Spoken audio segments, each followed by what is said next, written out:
शार्लेक Holmes की छोटी बहन और होम्स खानदान की इकलौती लड़की यानी कि एनोला, जिसे उसकी माँ ने वो सब कुछ सिखाया जिससे कि वो एक बेहतरीन जासूस बनकर आजादी से अपने दम पर सोसाइटी में जी सके। पहले पार्ट में अपना पहला केस सॉल्व करने के बाद एनोला ने अपनी खुद की एक डिटेक्टिव एजेंसी खोल ली है। यूडोरिया यानी कि एनोला की मॉम, वो तो अभी भी औरतों को हक दिलाने के लिए आंदोलन पर हैं, जिसमें वो ज्यादातर लोगों के मुंह बॉम्ब से उड़ाकर बंद कर दिया करती हैं। वैसे डिटेक्टिव एजेंसी खोलने के बाद भी बहुत महीनों तक बेचारी एनोला को कोई केस ही नहीं मिलता, क्योंकि लोग तो उसे लड़की होने की वजह से उसकी काबिलियत पर भरोसा नहीं करते और उसे बहुत ही कमजोर आंकते हैं।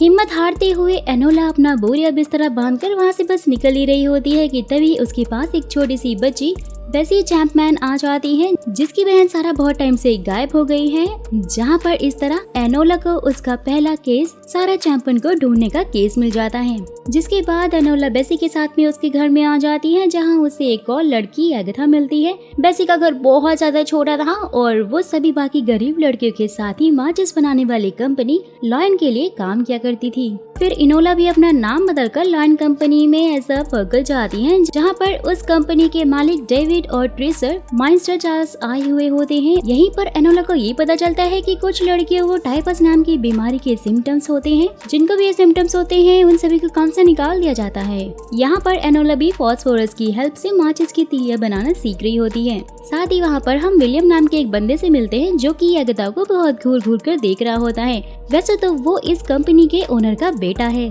जैसे ही वो सब वहाँ से जाते हैं और उसके बाद एनोला गार्ड से छुपते छुपाते हुए कंपनी के ऑफिस में पहुँच जाती है, जहाँ पर उसे एक रजिस्टर के कुछ पन्ने गायब मिलते हैं। साथ ही वहाँ पर उसे सारा का लाल बाल भी मिलता है, जिससे कि उसे समझ में आ जाता है कि ये काम किसी और ने नहीं बल्कि सारा नहीं किया था। बगल के रूम में भी मीटिंग चल रही होती है, जिसमें कंपनी के मालिक डेविड और चार्ल्स के बीच में बहस हो रही होती है, क्योंकि उनके मुनाफे का एक बहुत ही बड़ा हिस्सा किसी ने चुरा लिया था और वो लोग भी सारा को ही ढूंढ रहे थे। चार्ल्स के साथ उसकी अकाउंटेंट मायरा टोरे भी थी, जिसे चार्ल्स पैसे की चोरी के बारे में पता लगाने का काम देता है। जहाँ पर फिर बैगी से एनोला को ये पता चलता है कि सारा माई नाम की एक वर्कर के साथ में थिएटर में डांस किया करती थी। माई का पीछा करते करते वो भी थिएटर में पहुंच जाती है, लेकिन उससे जब वो पूछताछ कर रही होती है तो उसे सारा के बारे में कुछ भी पता नहीं चलता। लेकिन थिएटर का स्पॉट बॉय थोड़े से पैसों के बदले उसे बता देता है कि सारा का एक बहुत ही अमीर बॉयफ्रेंड हुआ करता था, जिसने कि उसे एक लेटर भी दिया था और उसके बदले भी वो उससे पैसे मांगता है। लेटर में शायरी लिखी हुई थी, जिसको पढ़ने के बाद एनोला को वहाँ पर कुछ समझ तो नहीं आता, लेकिन रास्ते में जाते हुए ही उसे उसका भाई शार्लेक होम्स नशे में मिल जाता है, जिसे संभालते हुए वो शार्लेक के बेकर स्ट्रीट वाले घर में आती है। जैसे वो लोग घर में पहुंचते हैं तो चारों तरफ पेपर्स फैले हुए होते हैं, तो शार्लेक को सुलाने के बाद वो उसके प्रेजेंट केस के बारे में देखती है, जो कि उसका भाई अभी तक सुलझा नहीं पाया था, क्योंकि वो बहुत ही ज्यादा उलझा हुआ जो था। सुबह के टाइम एनोला को शार्लेक बताता है कि एक गुमनाम खाते में बहुत सारे पैसे अलग अलग अकाउंट से जमा हो रहे हैं। जो भी ये सब कुछ कर रहा है वो एक ही ट्रांजिशन के लिए लगभग 27 अकाउंट की हेल्प लेता है, और जब भी शार्लेक इस केस के करीब पहुंच जाता है तो वैसे ही सारे सबूत गायब हो जाते हैं, जैसे कि वो अकाउंट तो कभी थे ही नहीं। जिसका साफ मतलब है दोस्तों के शार्लेक के तो कोई मजे ले रहा है, जिस वजह से वो बहुत ही ज्यादा परेशान था। साथ ही एनोला के हाथ पे लगी हुई गंदगी से उसे पता चल जाता है कि वो माचिस बनाने वाली कंपनी में काम कर रही है, और इसलिए ना चाहते हुए भी फिर उसे अपने भाई शार्लेक को सब कुछ सच बताना पड़ जाता है कि वो सारा नाम की एक लड़की को ढूंढ रही है। शार्लेक वहाँ पर उसे डिटेक्टिव गिरी छोड़ने के लिए भी बोलता है, क्योंकि वो उसका गार्डन है, लेकिन एनोला वहाँ से गुस्से में चली जाती है, ये बोलकर कि मैं भी बहुत कुछ कर सकती हूँ। वो बहुत ज्यादा गुस्से में होती है और फ्रस्ट्रेशन में बैठी हुई पार्क में खाना खा रही होती है, जहाँ पर उसकी मुलाकात ट्विक्सबरी से होती है, और ये वही बंदा है दोस्तों जिसे पहले पार्ट में एनोला ने किस किया था। वैसे तो ट्विक्सबरी एक लॉर्ड है और अब वो काउंसिल का हिस्सा भी है, और एनोला भी चोरी छुपे उसके बारे में बहुत ज्यादा पढ़ती रहती थी, लेकिन आज तक उसने अपनी फीलिंग्स उसे कभी भी नहीं बताई थी। जहाँ पर ट्विक्सबरी की बातों से एनोला का दिमाग चमक जाता है और उसे सारा के लव लेटर में से एक एड्रेस मिलता है, जो कि एक होटल रूम का था। और जैसे ही वो उस होटल रूम में जाती है तो उसे वहाँ पर एगाथा की लाश मिलती है, जिसके हाथ में एक लेटर भी था, जिसे लेकर एनोला उसे छुपा लेती है, क्योंकि तभी वहाँ पर अचानक से शहर के शेरिफ ग्रेल भी पहुँच गए थे, क्योंकि वो भी सारा की तलाश कर रहे थे, क्योंकि सारा के पास कुछ डॉक्यूमेंट थे जिनकी हेल्प से वो फैक्ट्री के मालिक को ब्लैकमेल कर रही थी। लेकिन यहाँ पे बहुत ज्यादा बड़ी वाली गलती हो जाती है, क्योंकि एनोला के हाथ में खून को देखकर वो तो उसे ही मर्डर समझने लग गए थे और इसलिए हमारी बेचारी एनोला को वहाँ से अपनी जान बचाकर भागना ही पड़ता है। वहीं दूसरी तरफ शार्लोक को भी एक पुलिस वाले से पता चल जाता है कि उसकी बहन पर मर्डर का चार्ज लगा है और अभी वो फरार है।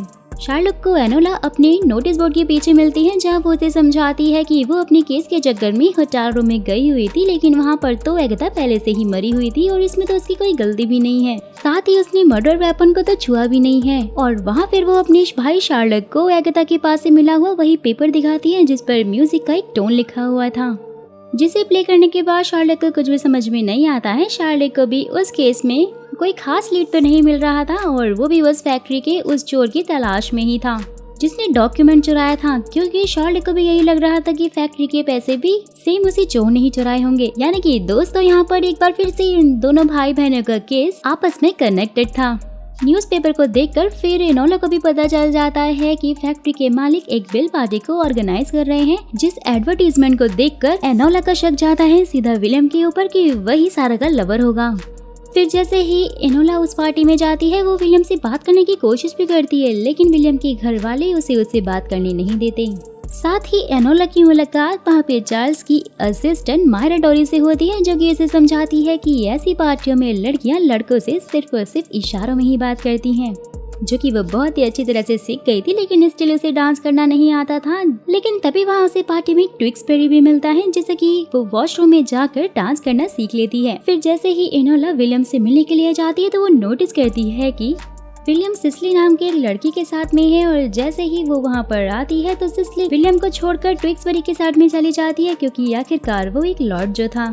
फिर एनोला विलियम से बात कर पाती उससे पहले ही पुलिस वहाँ पर आकर उसे मर्डर के चार्जेस में पकड़ लेती है, लेकिन विलियम की राइटिंग से वो समझ जाती है कि ये हैंड राइटिंग उसी की है और वही सारा का लवर है। शार्लोक को भी ये बात पता चल गई थी और वो तभी जाकर तुरंत शेरिफ ग्रेल से मिलता है, जहाँ शेरिफ ग्रेल उसे ये बात बताता है कि मर्डर वेपन के ऊपर उन्हें एनोला के फिंगरप्रिंट मिले थे। लेकिन शार्लोक यहाँ पर बहुत ज्यादा हैरान था, क्योंकि एनोला ने तो उससे यही कहा था कि उसने तो मर्डर वेपन को छुआ तक नहीं है। शार्लोक फिर एडिथ नाम की लेडी से मिलता है, जो कि उसकी मॉम की बहुत ही अच्छी फ्रेंड थी, जिनसे मिलकर वो एनोला को बाहर निकालने के लिए मदद मांगता है। जहाँ पर एनोला को संभालते संभालते शार्लोक ने भी अपना केस सॉल्व आखिरकार कर ही लिया था, क्योंकि उसे पता चल गया था कि ये सब कुछ फैक्ट्री से जुड़ा हुआ है। फैक्ट्री का ही कोई बंदा है जो कि पैसों को चुराकर एक सीक्रेट अकाउंट में जमा कर रहा है। दोस्तों, इन सब के पीछे का मास्टरमाइंड कोई और नहीं बल्कि मोरियार्टी नाम का एक बंदा है, जो कि आगे चलकर शार्लोक का बहुत ही बड़ा दुश्मन बनने वाला है।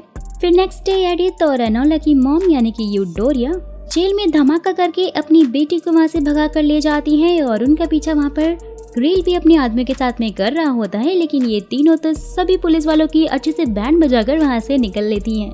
यूडोरिया यहाँ पर अपनी बेटी के काम से बहुत ज्यादा खुश थी और वो उसे बहुत ही ज्यादा अप्रिशिएट करके वो उससे आगे बढ़ने के लिए बोलती है, क्योंकि अगर पुलिस उसके काम की रुकावट बन रही है तो उसका यही मतलब है कि वह सही डायरेक्शन में है।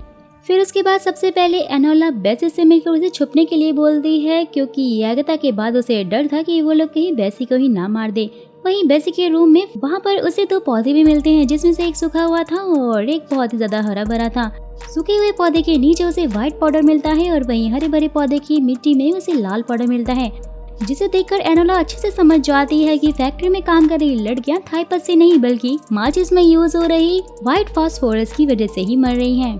जिस बात की खबर सारा, एगाथा और विलियम को भी थी। विलियम के फादर सारा और विलियम के प्यार के खिलाफ थे और इसलिए वो भी उनकी इस घटिया कंपनी की सच्चाई सबके सामने लाना चाहता था, वो भी सारा के साथ मिलकर।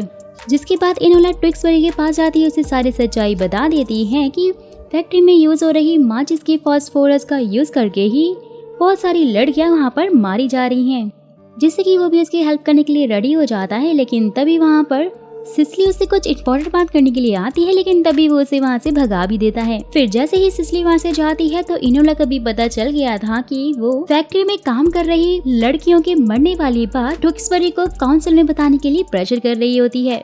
ये सुनने के बाद तो एनोला भी समझ जाती है कि सिसली कोई और नहीं बल्कि सारा ही है, जो कि विलियम की लवर भी है। और यही ट्विक्सबेरी भी एनोला को अपने दिल की बात बताकर उसे प्रपोज करता है और वो भी रिलेशन में आने के लिए तैयार हो जाती है, क्योंकि आखिरकार वो भी उसे पसंद जो करती थी लेकिन कभी बता नहीं पाती थी। दोनों साथ में फैक्ट्री जाते हैं जहाँ उन्हें शॉर्लक भी मिल जाता है क्योंकि उन दोनों का केस एक दूसरे से कनेक्टेड जो था। लेकिन वहीं ऑफिस में उन्हें विलियम की लाश भी मिल जाती है। वहाँ पर आसपास की चीजों को देखकर तो इन लोगों को यही लग रहा होता है कि विलियम को ग्रेल और उसके आदमियों ने ही चार्ल्स के कहने पर ही मारा है। लेकिन फिर शॉर्लक उसे बताता है कि ये सारी चीजें एक सेटअप की गई हैं क्योंकि कोई तो है इन सब के पीछे जो कि उन्हें भटकाना चाहता है। कि तभी वहाँ पर इनोला को विलियम की मुट्ठी में एक कागज का टुकड़ा मिलता है जिस पर म्यूजिक नोट लिखी हुई थी।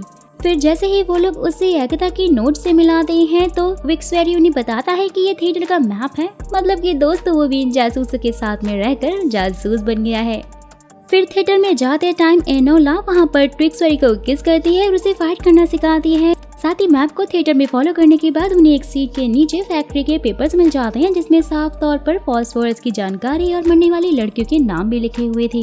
जहाँ पर तभी सारा भी पहुँच जाती है और वो उन सबको बताती है कि वो किसी बड़े अधिकारी को ये सारे डॉक्यूमेंट देना चाहती थी और इसलिए वो ट्विक्सवेरी से मिलने के लिए गई थी ताकि ट्विक्सवेरी फैक्ट्री की सच्चाई काउंसिल में बता दे। लेकिन इतने ही देर में ग्रेल वहाँ पर बेसी को बंदी बनाकर अपने साथियों के साथ पहुँच जाता है, जिसके बाद उन सब में जबरदस्त फाइट होती है और इनोला अपना दिमाग लगाकर ग्रेल को बेहोश करके वो डॉक्यूमेंट से वापस भी ले लेती है।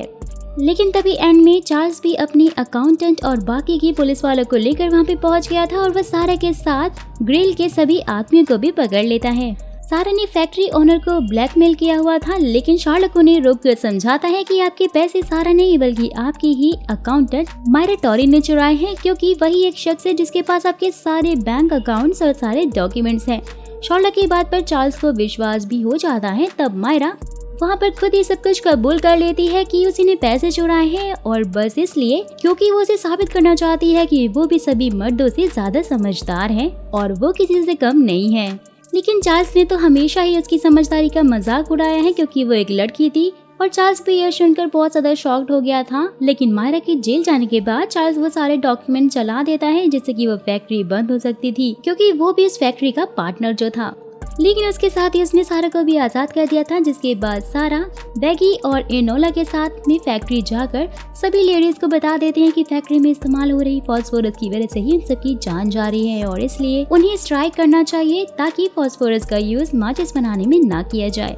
लेकिन जब फिर भी कंपनी वाले उनकी बात नहीं मानते हैं तो सारी लेडीज शहर में घूम घूम कर उनका विरोध करने लगती हैं, जिसे देखकर एनोला की माँ और उनकी दोस्त तथिता को भी एनोला पर बहुत ज्यादा गर्व होता है।